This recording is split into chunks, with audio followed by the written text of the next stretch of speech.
मला आता असं विचारायचं होतं तुम्हाला, तर मंदिर तर लय जुनं आहे. हे आत्ताची पिढी सोडून आधीच्या पिढीत ना आताच्या मंदिर कसं होतं, आजूबाजूचा परिसर कसा होता? हे मंदिर 10व्या शतकापूर्वीच आहे आणि भाविकांची गर्दी पूर्वीपासूनच अधिक प्रमाणात आहे.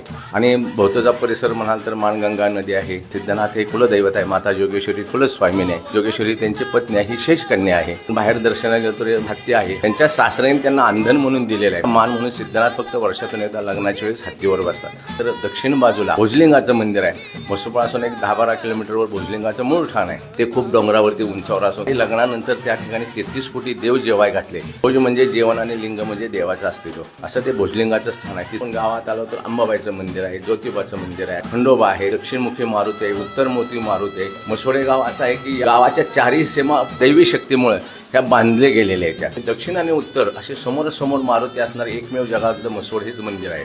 तसेच आपण नाथ मंदिरात आल्यानंतर त्यामध्ये 4 परसावर स्वयंभू शिवलिंग आहे, जे महाशिवरात्री दिवशी रात्री 12 वाजता वर जातं. ह्या कमानीमध्ये देवाच्या उत्सव मूर्ती असतात. त्यामध्ये 4 परसावरती असे पायरे आहेत. खाली उतरल्यानंतर आपण गेलं तर जगात एकमेवच असं स्वयंभू शिवलिंग आहे की जिचे पाय पूर्वेला असून दक्षिणेला तोंड आहे. तर स्वयंभू मूळ स्थान जे आहे ते भुयारामध्ये जे महाशिवरात्रीला रात्री वर्षातून एकदा उघडतं. तर आता त्यांनी सांगितलं भुयाराचं, ते आपण महाशिवरात्रीच्या वेळेस त्याच्यावरती नक्की ब्लॉग बनवूया. धन्यवाद.